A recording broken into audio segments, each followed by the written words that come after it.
날마다 하나님과 함께 하루를 시작하신 여러분에게 오늘 하루도 우리 주님의 도우심과 인도하심이 가득하시기를 간절히 축복합니다. 오늘 함께 보실 하나님의 말씀은 요한복음 5장 37절부터 47절 말씀입니다. 신약 성경 요한복음 5장 37절부터 47절 말씀. 또한 나를 보내신 아버지께서 친히 나를 위하여 증언하셨느니라. 너희는 아무 때에도 그 음성을 듣지 못하였고 그 형상을 보지 못하였으며 그 말씀이 너희 속에 거하지 아니하니 이는 그가 보내신 이를 믿지 아니함이라. 너희가 성경에서 영생을 얻는 줄 생각하고 성경을 연구하거니와 이 성경이 곧 내게 대하여 증언하는 것이니라. 그러나 너희가 영생을 얻기 위하여 내게 오기를 원하지 아니하는도다. 나는 사람에게서 영광을 취하지 아니하노라. 다만 하나님을 사랑하는 것이 너희 속에 없음을 알았노라.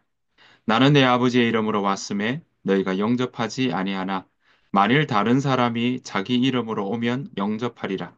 너희가 서로 영광을 취하고 유일하신 하나님께로부터 오는 영광은 구하지 아니하니 어찌 나를 믿을 수 있느냐? 내가 너희를 아버지께 고발할까 생각하지 말라. 너희를 고발하는 이가 있으니 곧 너희가 바라는 자 모세니라. 모세를 믿었더라면 또 나를 믿었으리니 이는 그가 내게 대하여 기록하였음이라. 그러나 그의 글도 믿지 아니하거든 어찌 내 말을 믿겠느냐 하시니라. 아멘. 오늘 사순절 13번째 날입니다. 우리가 지금 공생의 예수님의 생애에 대한 이야기들 또 예수님께서 그 공생의 3년을 어떻게 보내셨는지 어디에서 어떤 일을 하셨는지 누구와 이야기를 나누고 어떤 말씀들을 전해 주셨는지 우리가 함께 따라가고 있습니다.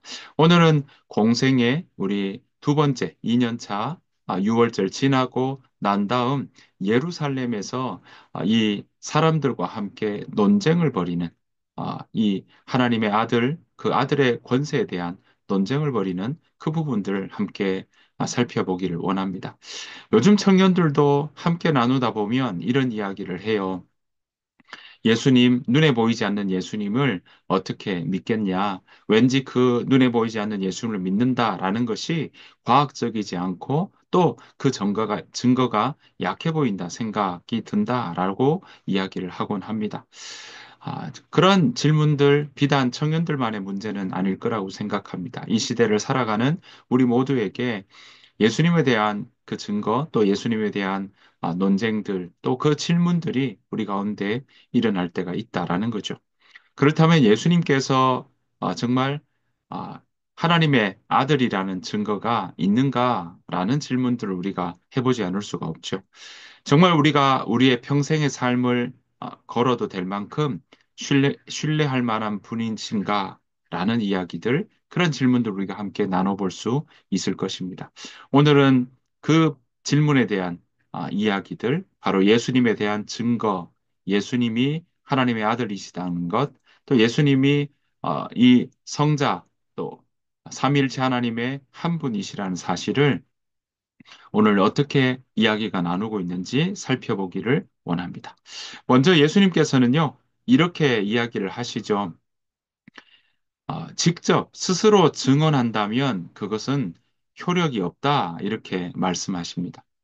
물론 당연한 이야기 아니겠습니까? 아무리 자신이 자신 스스로 그렇게 증언한다고 해도 그것이 다른 사람들을 통해서 그것이 객관적으로 성립이 되지 않는다면 그것이 증거로 또 채택되지 않는다면 그것은 효력이 떨어질 수밖에 없다라는 것이죠. 유대인의 법정에서도요, 사실 어떤 증거가 효력을 얻으려면 두세 명의 증인이 필요했었습니다. 예수님도 그것을 아시기에 오늘 세례 요한을 예수님에 대한 증인으로 소개하고 있는 것을 우리는 볼 수 있습니다. 그러니까 예수님 말고 다른 사람 중에 예수님에 대한 증거를 하고 있는 사람, 한 사람을 이야기하고 있는 거죠. 그 사람이 바로 세례 요한이라는 겁니다. 자, 요한복음 5장 33절 말씀 보시면 이런 이야기 나옵니다. 너희가 요한에게 사람을 보내매 요한이 진리에 대하여 증언하였느니라. 이렇게 말씀하고 있습니다. 그러니까 세례 요한이 예수님에 대해서 증언하고 있다라는 겁니다. 세례 요한은 사실 당시 유대인들 사이에서도 굉장히 유명한 사람이었습니다. 기득권층이었던 부패한 제사장들과는 달리 다른 삶을 살았기 때문에 그렇습니다. 제사장이면서도 타락한 성전에서 지내지 않고 광야에서 메뚜기와 석청을 먹으면서 그렇게 생활했던 거죠. 죽음을 두려워하지 않았습니다.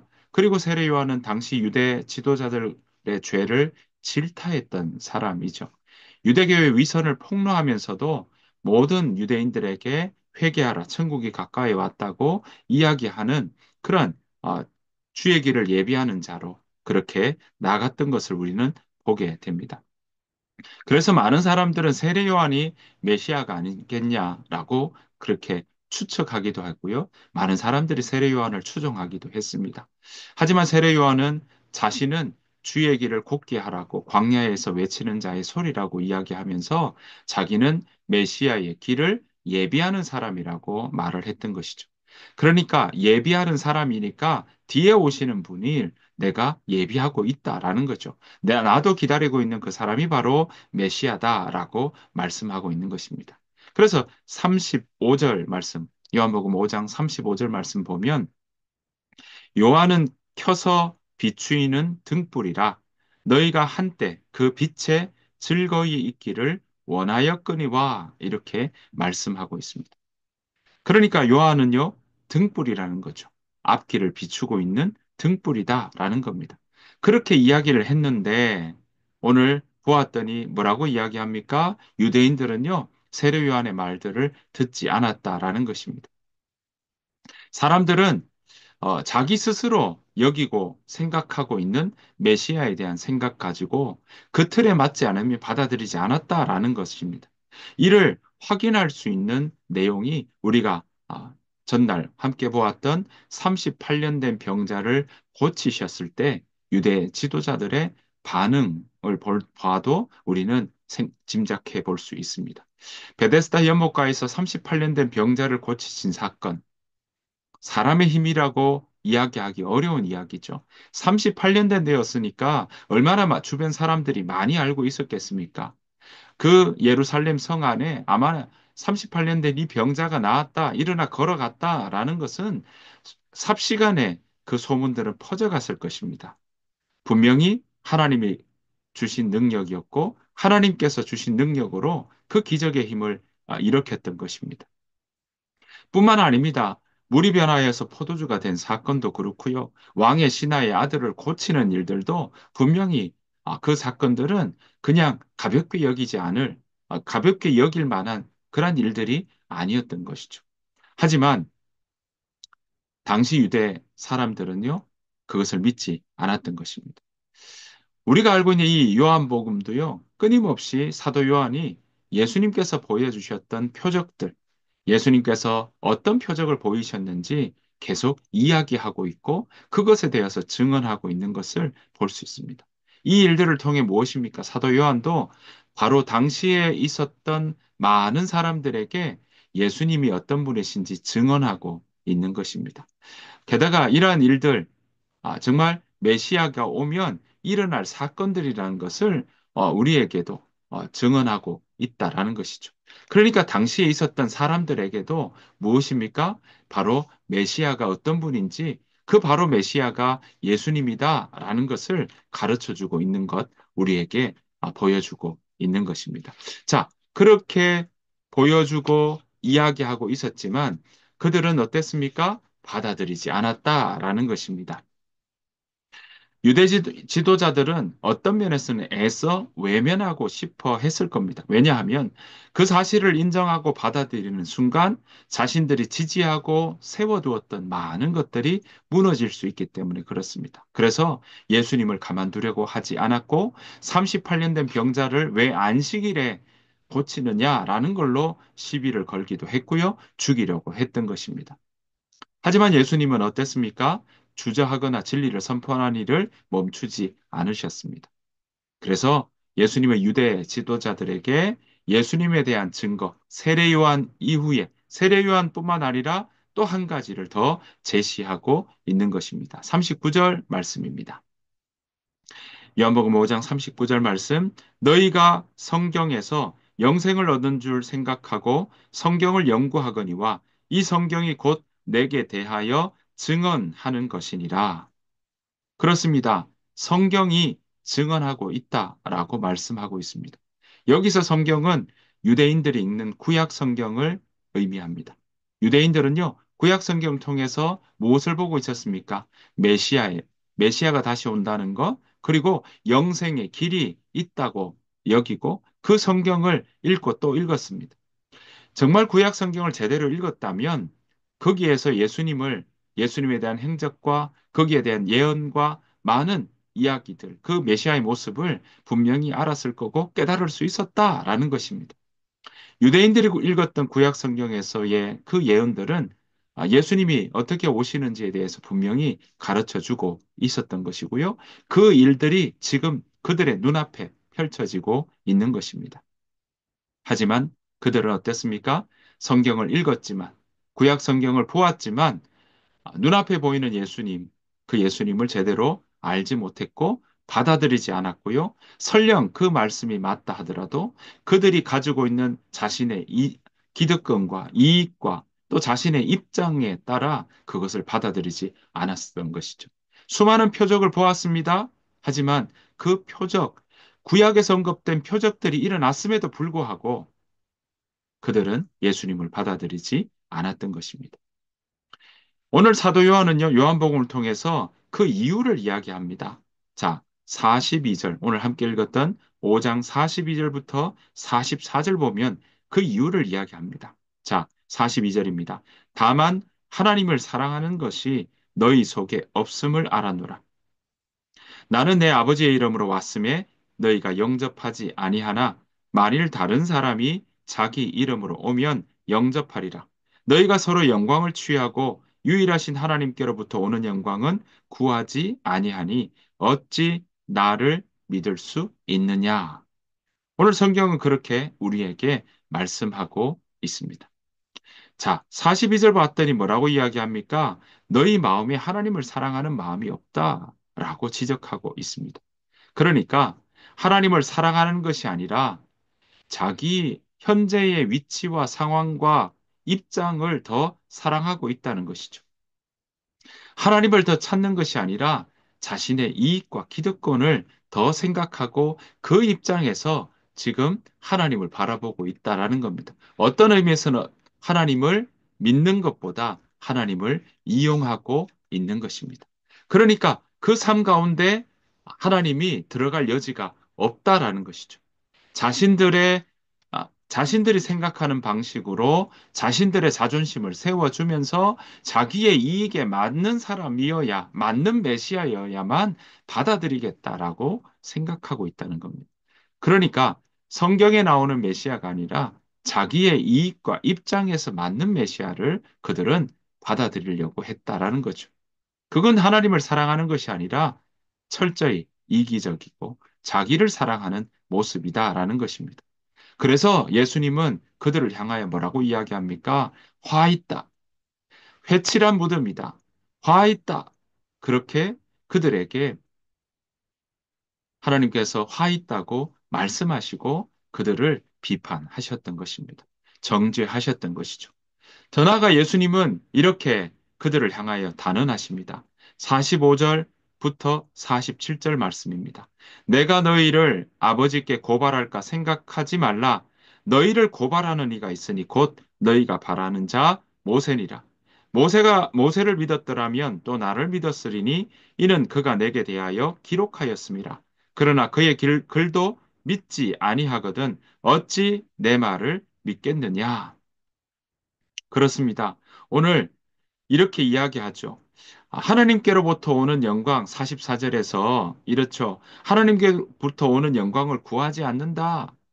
그러니까 철저히 자신의 영광을 구한다는 거죠. 성경에서 나오는 부분을 받아들이는 것이 아니라 나의 입장에서 그것이 더 중요해서 하나님께로 오는 그 구약을 통해 증언해 주시는 말씀을 자기의 입장에서만 선별적으로 받아들이고 거기에 맞는 것만 그렇게 취하고 있다라는 것이죠.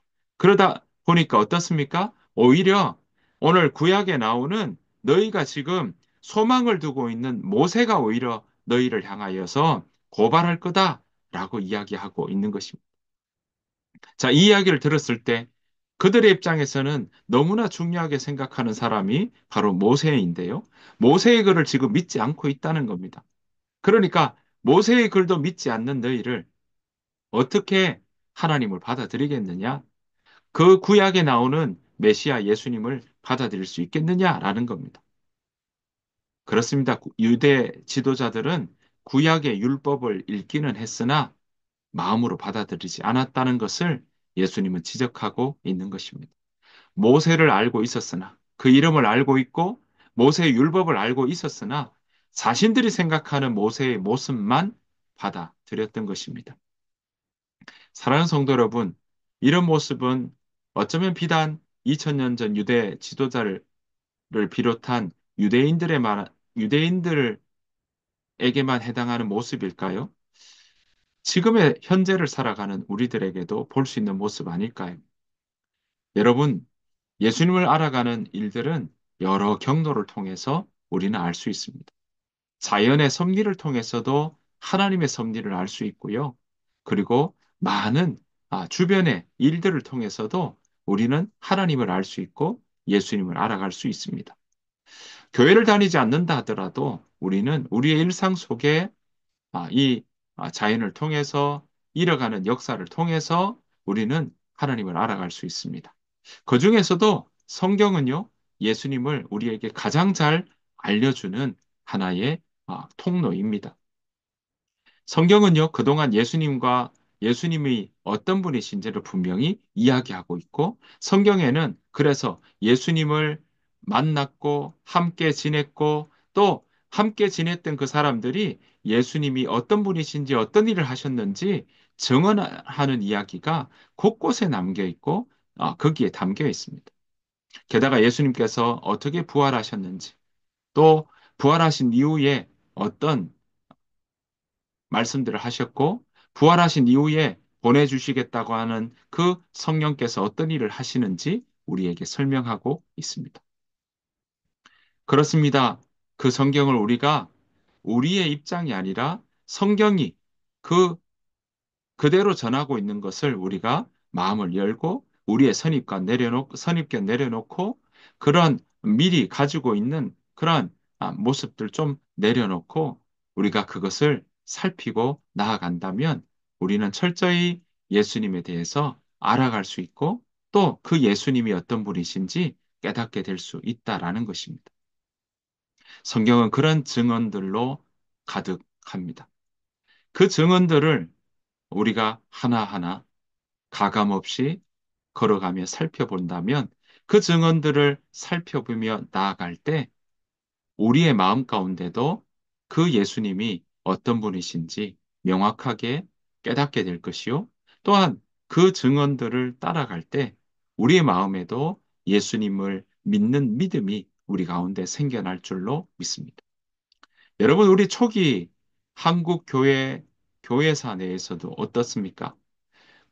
우리가 해외에서 언더우드와 아펜젤라가 오기 전부터 성경을 번역하고 그리고 성경을 번역한 그 성경들을 읽어 나갔던 사람들, 그 사람들을 통해서 우리는 하나님의 말씀이 그들 가운데 들어갔고 하나님의 말씀을 통해 그들이 예수 그리스도를 믿고 또 고백하는 그런 믿는 자로서 세워졌고 교회가 세워졌던 것을 우리는 우리의 한국 교회사를 통해서도 알게 됩니다. 그만큼 성경은요, 오늘 우리로 하여금 예수 그리스도에 대해서 증언하고 있고 예수 그리스도를 믿을 수 있는 그러한 통로가 되고 있다라는 것입니다.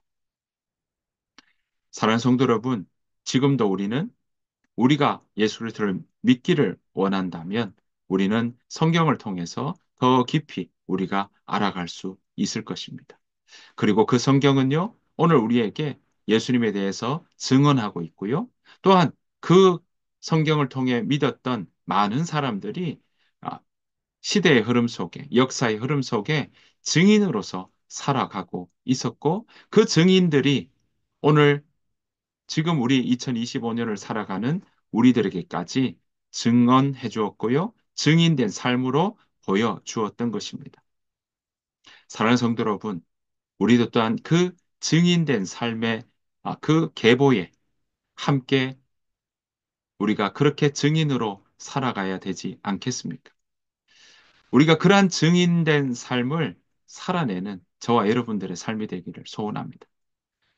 그 증언이 우리의 삶을 통해 드러나는 증언을 통해서 성령의 역사가 어떤 일이 일어나는지 우리가 드러내는 삶 되기를 소원합니다. 성령의 열매가 무엇인지 그렇게 아, 나타나는 그러한 삶 살아내기를 소원합니다.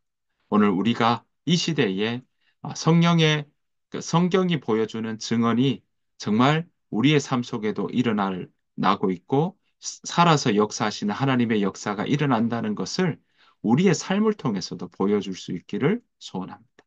그렇게 믿음의 경주해 나가는 우리 모두가 되기를 소원합니다. 우리 하임교회 또한 이 시대에 예수님의 일하심을 증언하는 또 증인된 사람들이 모여 있는 교회 공동체가 되기를 간절히 소망합니다. 그렇게 살아가는 우리 모두가 되기를 또 오늘 하루가 그렇게 하나님의 일하심, 예수님의 일하심, 성령이 우리와 함께 하시는 역사를 우리의 일상 가운데 오늘 하루 가운데 경험하고 그 일들이 자연스럽게 우리의 삶을 통해 드러나는 그러한 귀한 삶 살아내는 우리 모두가 되시기를 간절히 축복합니다. 주님께서 가르치신 기도를 마치겠습니다. 하늘에 계신 우리 아버지요, 이름이 거룩히 여김을 받으시오며, 나라가 임하옵시오며, 뜻이 하늘에서 이루어진 것 같이 땅에서도 이루어지리이다. 오늘 우리에게 일용할 양식을 주시옵고, 우리가 우리에게 죄 지은 자를 사하여 준 것 같이, 우리 죄를 사하여 주시옵고, 우리를 시험에 들게 하지 마시옵고, 다만 악에서 구하시옵소서. 나라와 권세와 영광이 아버지께 영원히 있사옵나이다. 아멘. 오늘 주신 말씀 생각하시면서 하나님, 내 삶이 주님을 증언하는 삶 되게 하여 주옵소서. 내가 주님의 증인된 삶 살게 하여 주옵소서. 나도 이 시대에 예수님의 증인이 되게 하여 주옵소서. 우리 하임교회가 이 시대에 예수님을 증언하고 또 증인된 사람들이 모여 있는 공동체가 되게 하여 주옵소서. 그 마음으로 함께 이 시간 오늘 하루 그렇게 살고자 하는 마음으로 기도하며 나아가기를 원합니다. 다 같이 기도하겠습니다.